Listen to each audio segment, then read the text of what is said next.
السلام عليكم ورحمة الله. الحمد لله رب العالمين والصلاة والسلام على أشرف المرسلين نبينا محمد وعلى آله وصحبه أجمعين. Welcome to another live episode of Gems of the Heart, where we try and we ask Allah subhanahu wa ta'ala to make it a mean for our purification of our hearts. This organ, this heart that needs a lot of attention from us. It's the place where Allah subhanahu wa ta'ala sees. He sees in it our actions, our belief, our sincerity, our love of Allah, our truthfulness, our devotion, our seeking hope from Allah subhanahu wa ta'ala and rewards, the fear of Allah. So many different good deeds that we are ordered in the Quran and in the Sunnah of the Prophet ﷺ to have in our hearts. And at the same time, we are ordered to push away the evil things that contaminate the heart. The shaitan, the devil, he waits for the moment where he can enter and establish himself in our hearts, adorning the evil, corrupting our hearts, by we allowing ourselves to enter, for the shaitan to enter when we disobey Allah subhanahu wa ta'ala, when we follow the ways of the shaitan. That's why the diseases in the heart, like arrogance, like the hatred, like of course the worst thing, which is shirk and associating partners with Allah, the love of other than Allah subhanahu wa ta'ala, this obeying other than Allah subhanahu wa ta'ala, and so on. So how can we attain this level of purity that makes the acts of obedience to Allah subhanahu wa ta'ala the most delightful thing on the face of earth? This is what we need to be focused on. This is what we are discussing. And we've been talking about the names and attributes of Allah subhanahu wa ta'ala as one of the great and the most important ways to purify our hearts. Because when we really think about the hearts, the place of this heart should be the words of Allah, the Quran. And the heart should be always attached to Allah subhanahu wa ta'ala. Allah subhanahu wa ta'ala created us. We have physical body, we have organs in our bodies, and we have inward parts of our bodies, and that is the heart. So this heart, Allah subhanahu wa ta'ala wants it to be only for the sake of Allah. We don't eat with our heart, so we don't need our hearts when we are putting food in our mouth. You don't walk on your heart to go to your job. You need your legs to go to work and hands and so on. So there is separation, differences between the physical actions and the deeds done by the heart. One of which is that this heart needs to be only, solely, purely for the sake of Allah subhanahu wa ta'ala. Being totally attached to Allah subhanahu wa ta'ala, without any exceptions. Totally attached to Allah subhanahu wa ta'ala. But when it comes to physical actions, which follows what's in the heart, we would do physically like everybody does. You would go to work and you would eat and you would drink and you have families and so on. But you have to do it in the right way. That's the effect of the heart being pure. We would limit ourselves to what is permissible and halal. We would stay away from haram. And that's all the effect of the heart being purified, being attached only to Allah subhanahu wa ta'ala. Because the acts of worship that is done by the heart, it can be contaminated, and we're not supposed to have shirk or associating partners with Allah subhanahu wa ta'ala with regards to these actions. The same way we cannot make sujood to other than Allah, that's a physical action, and that takes the person outside the fold of Islam. The same way when it comes to tawakkul, for example, relying on other than Allah. Is it permissible to have tawakkul on other than Allah? And tawakkul is to rely with your heart on Allah subhanahu wa ta'ala, while taking the physical means. But we're talking about the heart here. Is it permissible to rely on other than Allah with our hearts? No, it is not permissible. We are ordered to rely on Allah subhanahu wa ta'ala alone. But you might take physical actions that people might think that you're relying on human beings. Like, for example, if you tell someone to get you something, something that is permissible, even asking for a glass of water, for example. Are you relying on that person with your heart to get you something to drink? Your heart, no.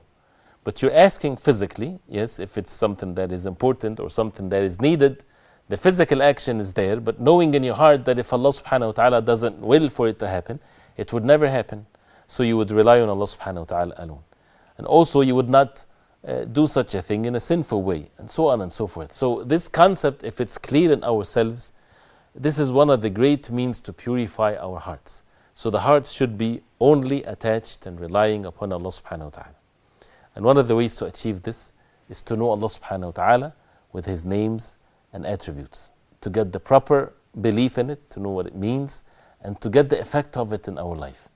One of the things that is a major effect in our life is health or strength.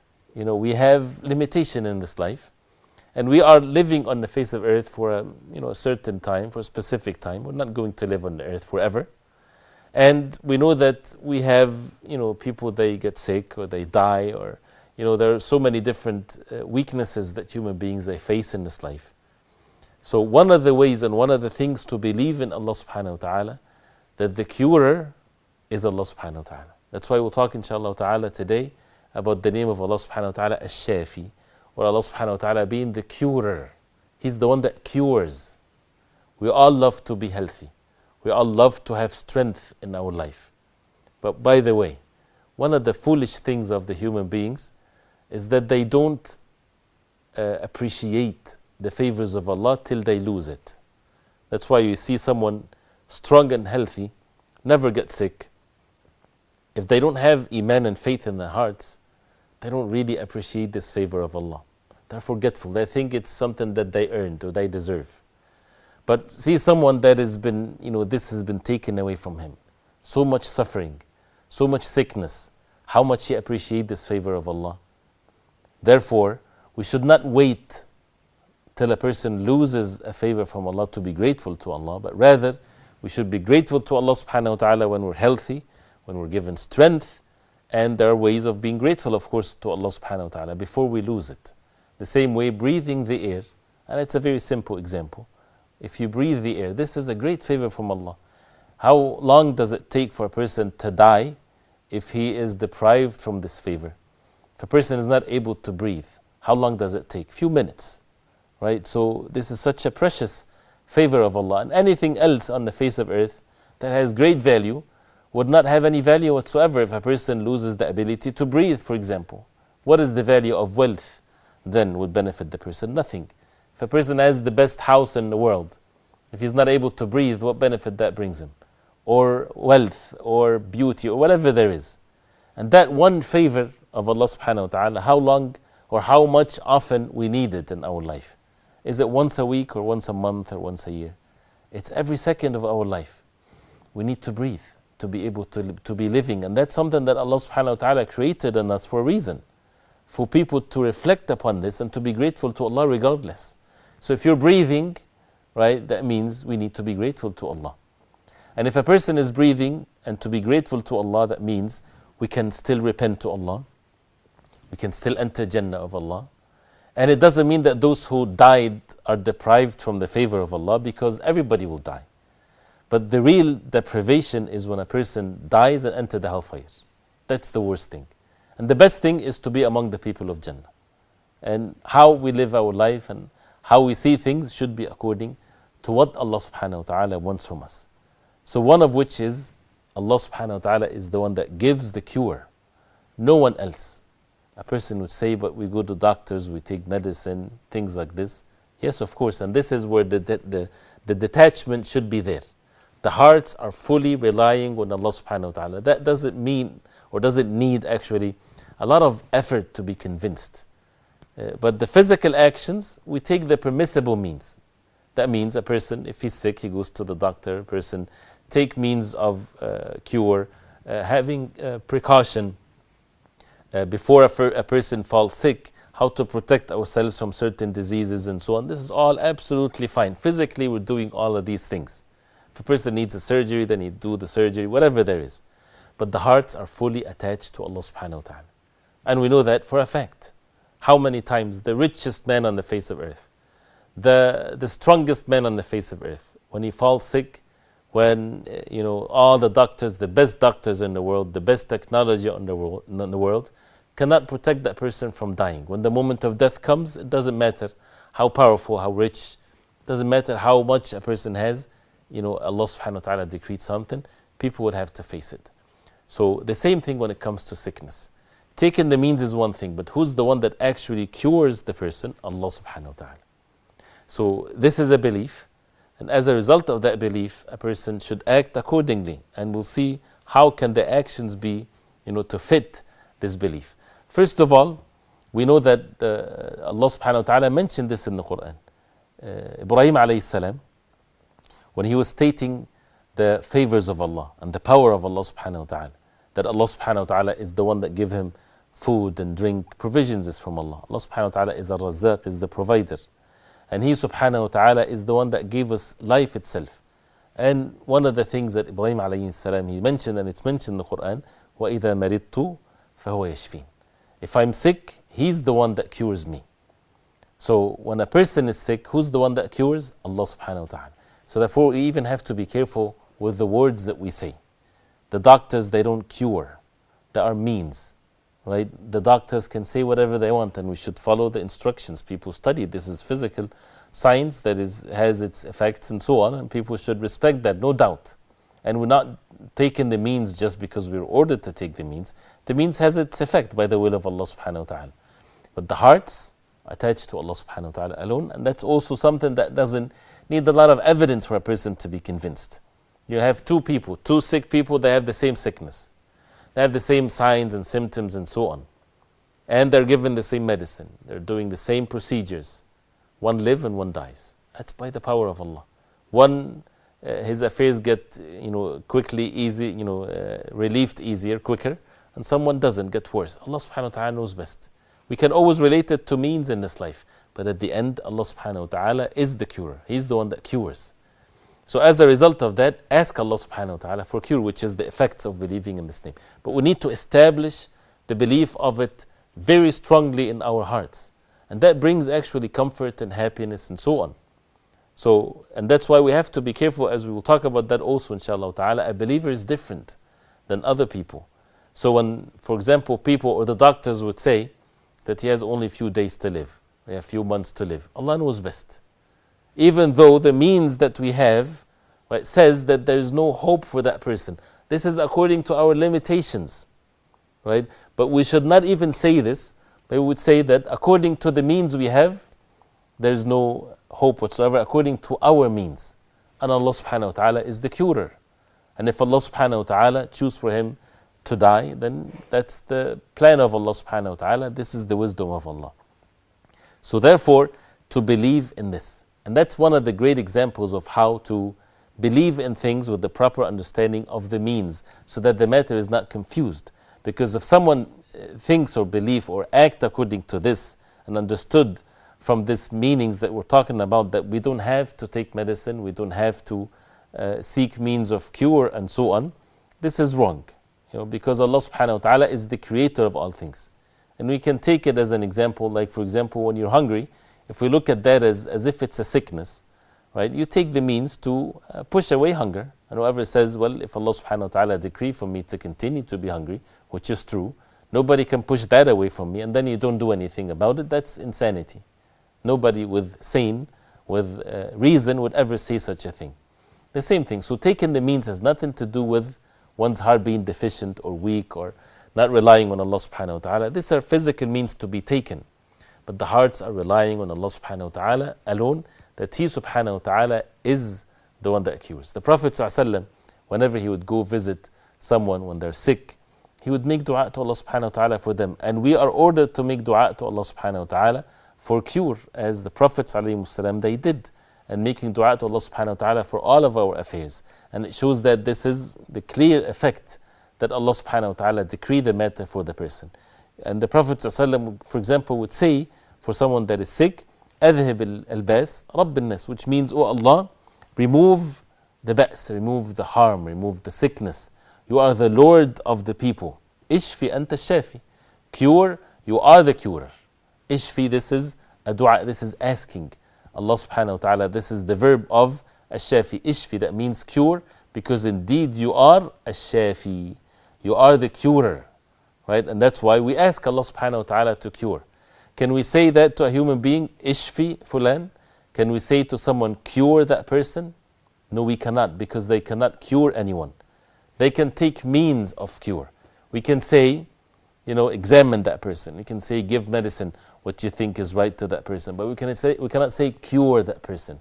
Because the one that gives the ability for the medicine to cure and so on, it's all from Allah subhanahu wa ta'ala. So Allah subhanahu wa ta'ala is the curer. La shifa'a illa shifa'. The Prophet ﷺ would say that, and we should remember this dhikr and this dua. And he would say, shifa', la shifa'a illa shifa'. There's no cure except your cure. There's no cure except what Allah subhanahu wa ta'ala decree for the person to be cured. شفاء لا يغادر سقما. And asking Allah subhanahu wa ta'ala to give cure to the person that doesn't leave any sickness whatsoever. Not just some partial cure. When you ask Allah subhanahu wa ta'ala, ask for the most perfect one. Sometimes a person would think that he has a lot of pain, and if he just can have half of that pain, he will be happy. So he would ask Allah subhanahu wa ta'ala, for example, to relieve him from some pain. Why not ask Allah subhanahu wa ta'ala to relieve you completely from the pain? You're asking from the one that is the owner of all things. And that's why the Prophet ﷺ said in the authentic hadith, when one of you asks Allah subhanahu wa ta'ala فَلْيُعَظِمْ أو فَلْيُعَظِّمِ الرَّغْبَةِ, that means make your zeal a lot, make it great, exalt it. Because you're not asking from someone that is weak and deficient. That means ask from the one that owns everything. And He's the most generous subhanahu wa ta'ala. So ask, and don't say, I'm a sinner, I'm a bad person, Allah subhanahu wa ta'ala would not accept my dua. This is all bad thinking about Allah subhanahu wa ta'ala. Yes, we have to take the means to have our dua accepted by Allah, to purify the way that our earnings to be believers. Sins deprives the person from having the dua accepted and so on. But still, no matter what, Allah subhanahu wa ta'ala accepts the dua of those who turn to Him sincerely, even if it's a disbeliever. Allah subhanahu wa ta'ala accepts their dua in their dire need, as it's mentioned in the Quran. If they sincerely turn to Allah subhanahu wa ta'ala, a person should not be amazed of that. And that's why it's not a sign of a person being close to Allah subhanahu wa ta'ala if his dua at times of necessity are accepted by Allah subhanahu wa ta'ala. If someone, a disbeliever, is drowning, and at that moment he turns to Allah subhanahu wa ta'ala sincerely, purely, he does not make dua to the idols that he worship or to prophets or whatever, he turns to Allah subhanahu wa ta'ala alone. Allah subhanahu wa ta'ala accepts his dua. And he's a disbeliever, yes. But the acceptance of the dua meaning that he would get the benefit of this life only. As long as he is a disbeliever, he's not going to attain anything in the hereafter unless he believes in Allah subhanahu wa ta'ala. But this is a matter of dunya, worldly thing can happen to even a disbeliever. So the same thing when it comes to matters of cure. The only one that cures is Allah subhanahu wa ta'ala, and that's why He subhanahu wa ta'ala, the one that pushes away harm, and He makes the one that is sick, He makes him cure. And that's why we have to be watchful of how we say things. Allah subhanahu wa ta'ala cured that person. And the more we perfect our iman, the more we perfect our tawakkul and relying on Allah subhanahu wa ta'ala, our words will be accordingly. And when Ibn Abbas radiallahu anhuma, he talked about the hadith of the Prophet sallallahu alaihi wasallam warning against shirk al-khafi, the hidden shirk. He said that when a person would say, if it wasn't for the captain of the ship would drown.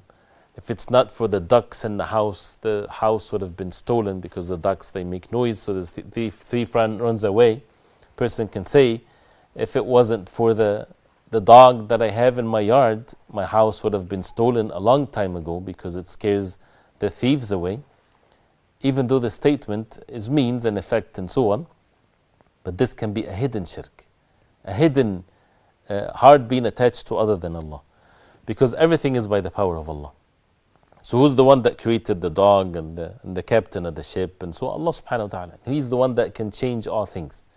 So therefore the same thing when it comes to means of cure, that the person should have the hearts only attached to Allah subhanahu wa ta'ala, and not to think that anybody has a say. People take the means, as we said, but Allah subhanahu wa ta'ala is the one that gives the cure. This is the meaning of the curer, and this is how the heart should be established upon this. How then to go about by having this proper belief, and how the effect of that in the heart? It's a level of happiness and comfort that there's nothing the like of it whatsoever, and that's the case for every name and attribute of Allah subhanahu wa ta'ala. The more the hearts are attached to human beings, the more miseries it becomes. Life becomes a miserable one because people fear other human beings, because people have their hearts relied on other human beings, and so on. The real happiness of this life is when a person establishes the tawheed of Allah, the oneness of worship of Allah subhanahu wa ta'ala alone, to rely on Allah. If a person is sick, he's taking the physical means, but his heart is attached to Allah. He seeks cure from Allah subhanahu wa ta'ala. He makes dua to Allah subhanahu wa ta'ala. And he's pleased with whatever Allah subhanahu wa ta'ala decree for him. And always this is how the affairs of the believers, the hearts are attached to Allah subhanahu wa ta'ala, believing in Allah subhanahu wa ta'ala with His names and attributes, and they are the ones that would take the physical means in the most perfect way, by the way, not the opposite. So when people think that means people would not take the physical means, no, the believers, they take the physical means. The Prophet ﷺ, the best of all of the human beings, he used to make hijama, for example, cupping, and he would use that as a mean of cure, alayhi salatu wasalam. And he mentioned, alayhi salatu wasalam, there is no there is no disease that comes down and therefore it comes from above, from Allah subhanahu wa ta'ala, unless Allah subhanahu wa ta'ala brings down with it the cure of it. So there is always a cure for every disease, whether it's diseases in the heart or physical diseases. So when people say there is no cure to this case or to this disease, things need to be put in the right perspective. There is no cure that they know of, right? But Allah subhanahu wa ta'ala is the curer. And there is a cure, there is a means of cure that Allah subhanahu wa ta'ala brought down. There's no disease on the face of earth unless there's a cure to it. But human beings are limited. And how many major diseases that people didn't know any means of cure to it before, and it used to kill so many people. And then once they discover a vaccine or something like this, the matter is totally different, and it's all from Allah subhanahu wa ta'ala by the most wise, the Shafi, the one that gives the cure. There's many things to be mentioned and many effects that we should have in our hearts, but we'll continue inshallah ta'ala after the break. And also, with your phone calls, you can give us a call. You can call us and ask questions with this critical subject, because really people, when they confuse it, it makes them miserable in this life, or your comments. So we'll do that inshallah ta'ala after the break, so stay with us inshallah. Alhamdulillah, wassalatu wassalamu ala rasulillah. Welcome back, and with another episode of Gems of the Heart, and continuing after the break with the name of Allah subhanahu wa ta'ala, Ash-Shafy, or the curer. And the effect of that name in our hearts and our actions, in our life. Knowing and believing that nothing happens on the face of earth except by the permission of Allah, by the power of Allah. And nothing happens unless it fits perfectly the knowledge of Allah subhanahu wa ta'ala, the wisdom of Allah, the mercy of Allah, the justice of Allah. So therefore the believers, they rely fully on Allah subhanahu wa ta'ala. So therefore, believing in this name would brings all kinds of happiness in our life. The believers, they don't fear anyone but Allah subhanahu wa ta'ala. They don't seek the pleasure of anyone in the absolute sense other than Allah subhanahu wa ta'ala. Allah subhanahu wa ta'ala is the owner of all things. And to understand that Allah subhanahu wa ta'ala is a Shafi, and to have it well established in our hearts, is hadith of the Prophet ﷺ, that the Prophet ﷺ said, مَا أَنزَلَ اللَّهُ مِن دَاءٍ إِلَّا وَأَنزَلَ لَهُ شِفَاءً أَوْ دَوَاءً. There's no disease that Allah subhanahu wa ta'ala brings down unless He brings down with it the cure of it. عَلِمَهُ مَنْ عَلِمَ وَجَهِلَهُ مَنْ جَهَلَ. Some people know it, those who know it, they know it. Those who have ignorance about it, they continue to have ignorance about it. That means, this by itself, it shows that when human beings, when professionals, when scientists, they discover a cure for a disease, they discovered what already Allah subhanahu wa ta'ala brought down of, which is the cure for that disease. It's all from Allah. So the job of the human beings, they're not curing anyone. They're just finding what Allah subhanahu wa ta'ala had brought down as a cure for the disease. So who's the curer? Allah subhanahu wa ta'ala. So if all of the human beings, they get together and they try to cure someone, they won't be able to cure anyone. They can only find what Allah subhanahu wa ta'ala created as a cure for the disease. So that makes it easy to understand. Does that make a person, would anybody understand from this that we should not take means of medicine and so on? Nobody would ever understand it like that. Why? Because it shows clearly that our job is to find the cure, one of which are the means. That's why to go along with this and to go about it, it's something that Allah subhanahu wa ta'ala loves for people to do that. And the best of the people are those who are more benefiting to others. So when people take the means to find means of cure and medicines and so on, this is a great deed, definitely. But they're basically finding what Allah subhanahu wa ta'ala already decreed, because He's the Shafi, He's the curer, subhanahu wa ta'ala. So this is a matter of belief that should be there. And when we talk about the effect of that in the heart, this by itself is the effect. And always, many times when we talk about the heart, the belief is by itself is such a beautiful thing, and it has its effect by itself. The strength of the heart has an effect physically. Meaning, if someone has that belief strongly in his heart, that affects physical actions. To make it even clearer, like, for someone sick, and he has in his heart that certainty that Allah subhanahu wa ta'ala is the curer, that has an effect in the cure to the person. Has an effect, definitely, according to the strength of the heart. And that's why at all times we have to believe in this, that Allah subhanahu wa ta'ala is the one that cures. So as a result of that, we would turn to Allah subhanahu wa ta'ala and make dua. And there are many dua from the Prophet sallallahu alaihi wasallam, dua mentioned in the Quran, and dua that the Prophet sallallahu alaihi wasallam would say to himself, for Allah subhanahu wa ta'ala with regards to a disease in his own self or to others. That's why when we visit a sick, right, we make dua to Allah subhanahu wa ta'ala for them, and the person makes dua to Allah subhanahu wa ta'ala for his own self. And there are many dua of the Prophet sallallahu alaihi wasallam. That's why if we go through these dua, it's not going to be enough for us in this episode. That's why one of the things that we need to do is to go to one of the authentic books of hadith and to see what to say when a person is sick, what to say when a person finds pain, for example. One of which is the Prophet ﷺ said, if you have a pain, and that's, by the way, one of the ways, before going into this, one of the ways or the benefits that we benefit from knowing that Allah subhanahu wa ta'ala is the curer, is to also seek the religious means of cure. So we have no problem, as we know, that all human beings, they take the physical means of cure. So they take medicine and go to the doctor, do surgeries. All of that is very obvious. We need not to debate on this matter. But also there are means of cure that we have to be careful, because some of the people, those who are professional in their fields, like in scientists and doctors and so on, they might belittle these things mentioned in the Quran and the Sunnah of the Prophet ﷺ because they didn't study it in medical school, for example. So they might belittle it, and that's something that we have to be warned against. And a Muslim doctor should never belittle these things whatsoever, but with the condition that it's authentic, meaning something mentioned in the Quran, something the Prophet ﷺ mentioned, and one of which is the dua. Dua is such a powerful tool, right? A doctor, for example, if someone goes to him and he wants to do surgery, whatever there is, he won't say, we're just going to make dua. He's going to do his job, and he would make dua, right? But believing in this and having the certainty, and one of which, as we said, the Prophet ﷺ said, if a person has pain, he should put his right hand on the place where it hurts him, and he should say Bismillah 3 times, by the name of Allah 3 times. Then to say أعوذ بعزة الله وقدرته من شر ما أجد وأحاذر, which means I seek refuge in Allah subhanahu wa ta'ala. I seek refuge in the power of Allah. أعوذ بعزة الله وقدرته, and the ability of Allah subhanahu wa ta'ala, that He is able to do all things. This is your refuge. This is what you're asking for. أعوذ بعزة الله, the izzah of Allah, the might of Allah subhanahu wa ta'ala, and His ability that He's able to do all things. Min sharri ma ajidu uhadhir, from the evil of what I find, and from the evil of what I've fear or warning myself from. Something that might happen. That sometimes the disease starts with a small sign and then it becomes something bigger, and so on. So saying this 7 times. You might not be able to catch it while I said it now.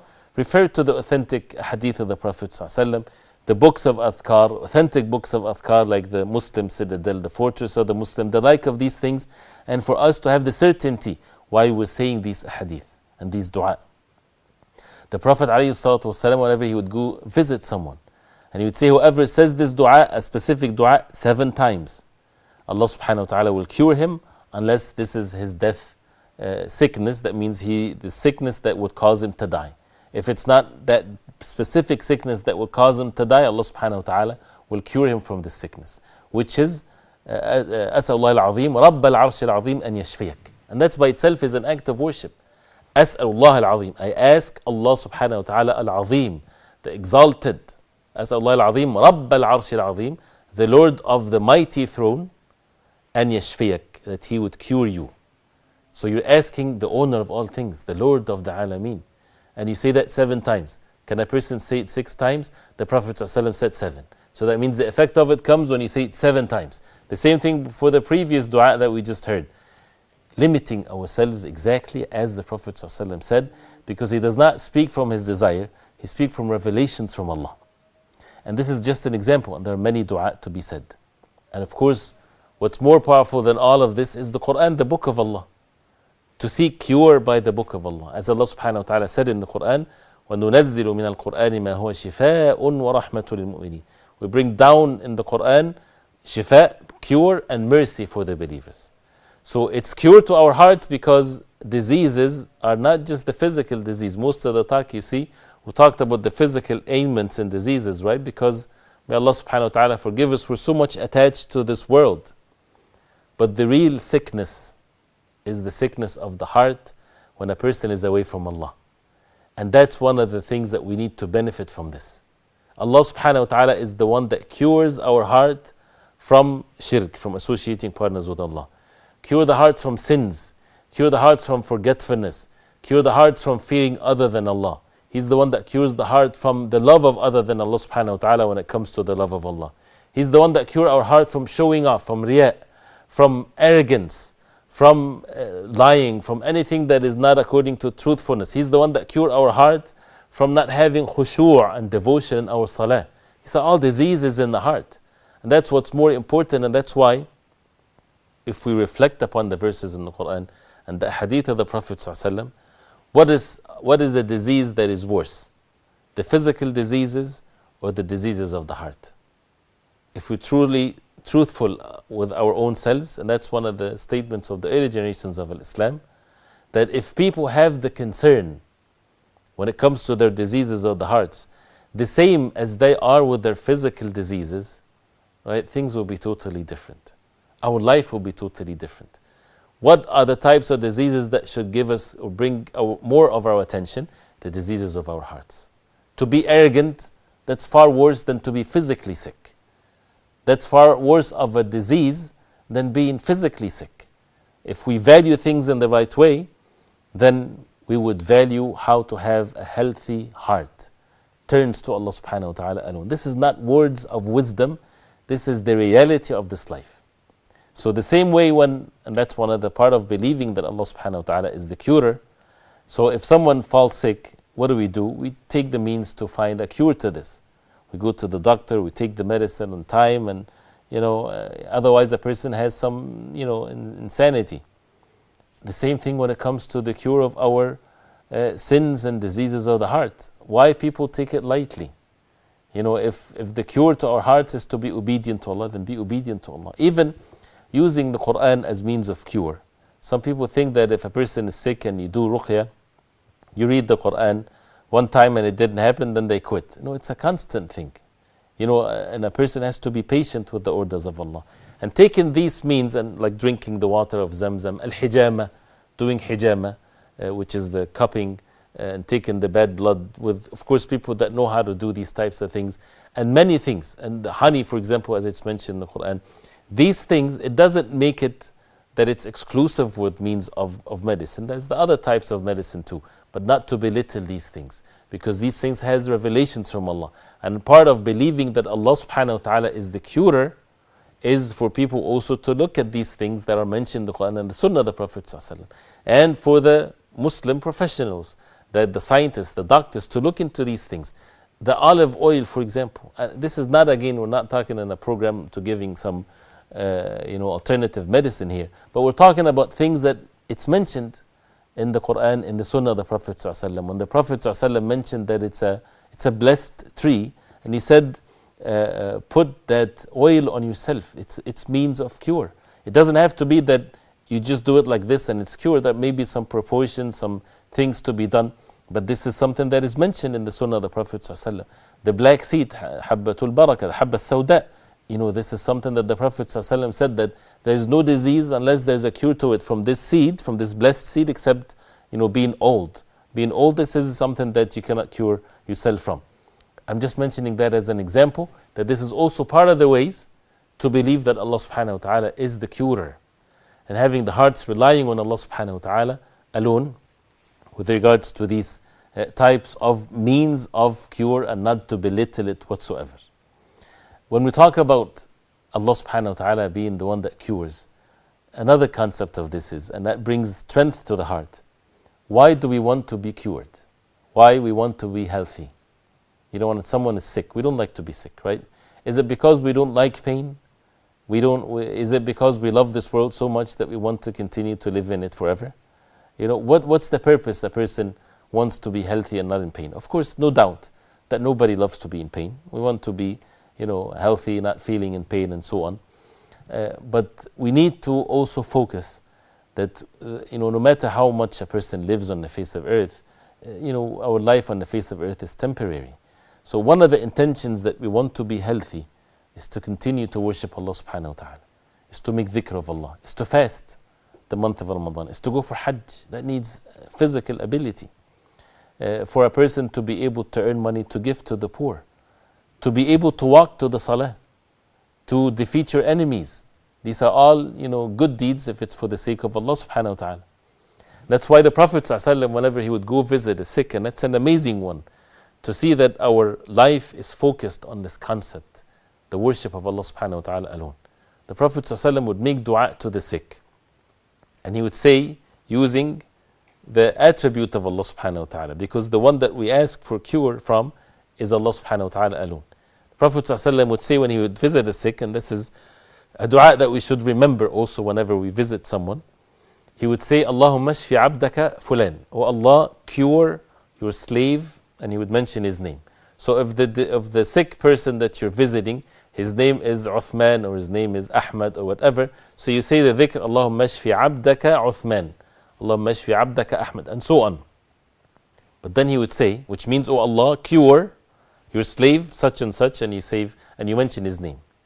For what reason? Then the Prophet ﷺ would say, يَنْكَأُ لَكَ عَدُوًا وَيَمْشِي لَكَ يُصَلَى, so that he would defeat your enemies for the sake of Allah, the enemies of Allah, and he would walk for your sake, for you, to the salah. That's why we want him to be cured. But if we want him to be cured to spread corruption on the face of earth, that's not a good intention, that's not a good thing.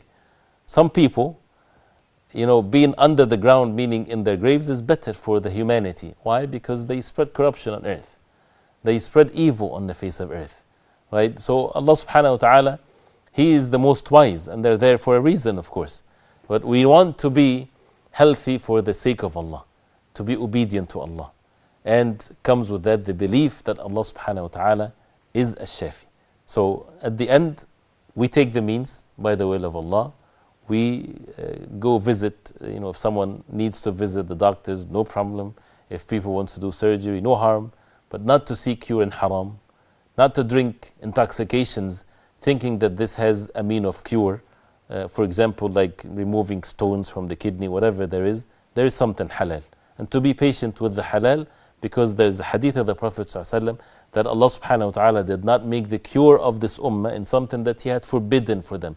So if it's a sin, if it's haram to do it, then we don't need to seek some form of a fatwa or a religious verdict and so on. Leave it for the sake of Allah and to seek cure. And that's why we need to ask, of course, the people of knowledge. In some situations, when the dire need is there, we have to ask the people of knowledge. Like eating pork when a person is dying, for example, it's permissible. So fatwas and so on from the people of knowledge. And to believe in Allah subhanahu wa ta'ala, that He is the curer subhanahu wa ta'ala. And to have our hearts content with this. To take the means, physical means, yes. To use the Quran to cure our physical ailments and our diseases of the heart. And to make it ourselves that the most important thing is for our hearts to be healthy. For a person to die and to return to the mercy of Allah is better than someone that would live longer and he returns to the punishment of Allah subhanahu wa ta'ala. We ask Allah subhanahu wa ta'ala to make all of those who are sick among the believers to cure them and to make them healthy for the sake of Allah and to make them repent to Allah subhanahu wa ta'ala. We ask Allah subhanahu wa ta'ala to purify our hearts and to protect us from all harm. And one of the dua of the Prophet ﷺ, Allahumma yas'aluka al-afiyah, oh Allah, I ask you for strength. And we should ask Allah subhanahu wa ta'ala for strength. Wa sallallahu wa sallam wa baraka ala Muhammadin wa ala alihi wa sahbihi wa sallam. Wassalamu alaikum wa rahmatullahi wa barakatuh.